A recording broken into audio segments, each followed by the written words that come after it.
Welcome to my new blog. আমি পায়েল আর আমার চ্যানেলের নাম হলো রূপের আরাধ্যা। চলো শুরু করছি তোমাদের সাথে আজকের ভিডিওটা।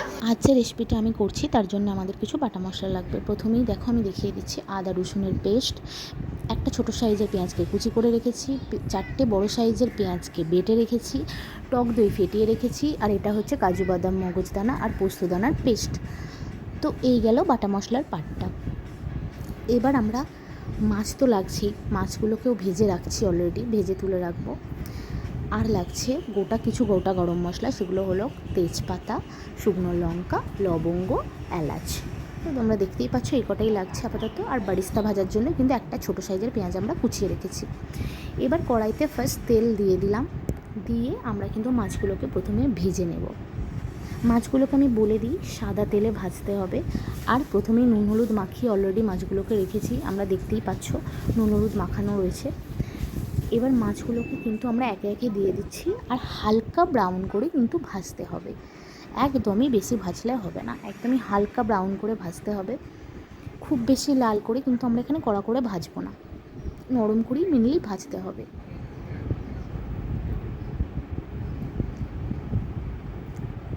এখানে কিন্তু বাটা মশলাগুলো আমি আরও একবার তোমাদেরকে দেখিয়ে দিচ্ছি যাতে তোমাদের বুঝতে সুবিধা হয়। আর টক দইটাকে কিন্তু আমরা ভালো করে ফেটিয়ে রেখেছিলাম। তোমাদের যদি কোনো প্রবলেম থাকে তোমরা একটু জল দিয়েও ফেটাতে পারো, কেন কিন্তু টক দই অনেক সময় জল ছাড়ে, তো সেই জন্য আমরা কিন্তু ফেটাতেই অলরেডি টক দইটা জল ছেড়েছিল। তো এবার মাছগুলো মোটামুটি ভাজা হয়ে গেছে। এগুলো কিন্তু রুই মাছ, তোমরা যদি চাও কাতলা মাছেও করতে পারো, টেস্ট কিন্তু একই থাকে, কোনো রকম প্রবলেম নেই, একদম সুন্দর লাগে খেতে। এবার আমরা ওই তেলেতেই মাছ ভাজার তেলেতেই আমরা কিন্তু বারিস্তাগুলোকে ভেজে নেব। বারিস্তাগুলোকে একদম গোল্ডেন ব্রাউন করে ভাজতে হবে, বেশি পোড়াবে না। নর্মাল দেখো আমরা যেরকম ভেজেছি একদম ব্রাউন করে ভেজে তুলে নিচ্ছি, কালো করব না কিন্তু, খুব বেশি ভাজলে কিন্তু তেতো হয়ে যাবে। তো বারিস্তাগুলোকে নর্মাল গোল্ডেন ব্রাউন করে কিন্তু তুলে নিচ্ছি।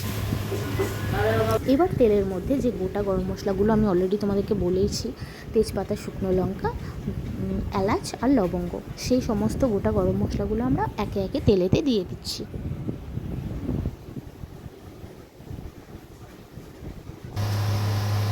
তেলেতে এটা দেওয়ার পর আমরা যে ফার্স্ট ইনগ্রিডিয়েন্টস দেবো সেটা হলো, দেখতেই পাচ্ছ, পেঁয়াজ বাটা।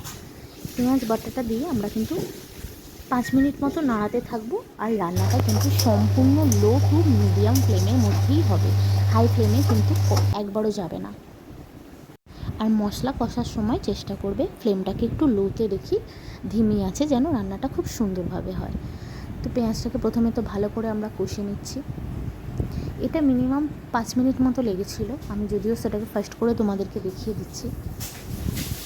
তা পেঁয়াজটা মোটামুটি হালকা গোল্ডেন কালার চলে এলে আমরা দিয়ে দিচ্ছি আদা রসুনের পেস্টটা।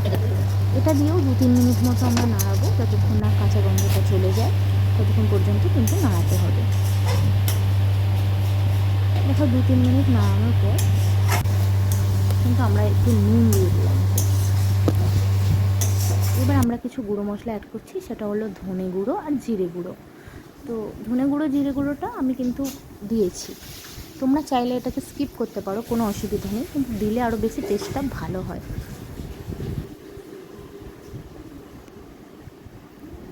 এটা দিয়ে 1-2 মিনিট মতো নাড়িয়ে নিয়ে আমরা কিন্তু কাজু বাদাম, পোস্ত আর মগজদানার যে পেস্টটা ছিল সেটা দিয়ে দিলাম। এবার দিয়ে কিন্তু আমাদেরকে এটা নাড়াতে থাকতে হবে কন্টিনিউয়াস। এই কষাটা তোমরা কিন্তু যত নাড়াবে, যত বেশি কষবে, তত বেশি কিন্তু ফ্লেভারটা আসবে। বিশ্বাস করো রান্নাটা কিন্তু খুব সুন্দর লাগে খেতে। এবার আমরা কিন্তু ফ্যাটানো টক দইটা দিয়ে দিলাম। এই পর্যায়ে কিন্তু আমরা 1 ফোঁটাও জল ইউজ করিনি। তোমাদের যদি নিচ থেকে মশলাটা ধরে যাচ্ছে মনে হয়, তবেই কিন্তু তোমরা জল ইউজ করতে পারো। আমরা কিন্তু সমস্ত মশলাটা কষেছিলাম বিনা জলে, হ্যাঁ, আমরা 1 ফোঁটাও কিন্তু জল দিইনি যতক্ষণ মশলাটা কষেছি। তো তোমরা যদি পারো চেষ্টা করবে জল না দেওয়ার, যদি মশলাটা ভীষণই ধরে যাচ্ছে মনে হয় তখন দিতে পারো, তবে লো ফ্লেমে করলে কিন্তু মশলাটা ধরার চান্স খুব কম থাকে। এবার মশলাটা ভালোভাবে কষা হয়ে গেলে আমরা কিন্তু 1 বাটি মতো জল দিয়ে দিয়েছি। এবার জলটা দিয়ে কিন্তু আমরা ভালো করে ফুটতে দেবো যতক্ষণ না বাবলস পর্যন্ত এসে যায়। 5 মিনিট থেকে 10 মিনিট ফুটতে দেওয়ার পর দেখো এখানে ভালোভাবে বাবলস এসে গেছে। তো আমরা প্রায় কিছু না হলেও 10 মিনিট কিন্তু এটাকে ফুটতে দিয়েছিলাম। তারপর আমরা একে একে মাছগুলোকে এবার ছাড়তে থাকবো। রান্নাটা যদিও আমার হাজব্যান্ড করছে, দেখো ও অলরেডি সমস্ত কিছু দিয়ে দিয়েছে এক এক মাছগুলো দিয়েও কিন্তু আমাদের 5 থেকে 10 মিনিট আবারও ফুটতে দিতে হবে। গ্রেভিটা যত শুকিয়ে আসবে তত কিন্তু রান্নার ফ্লেভারটা অনেক সুন্দর হবে। এই কালারটা দেখছো একটু হোয়াইট একটু হোয়াইটিসই হয় এই কালারটা।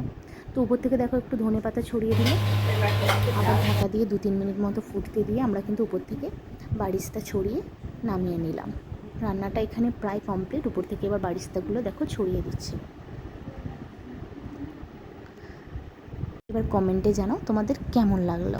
আজকের ভিডিওটা এই পর্যন্তই। ভিডিওটা ভালো লাগলে কমেন্টে জানাও, আর চ্যানেলটাকে সাবস্ক্রাইব করে দাও, আর ভিডিওটাকে লাইক করে দাও। চলো টাটা, বাই।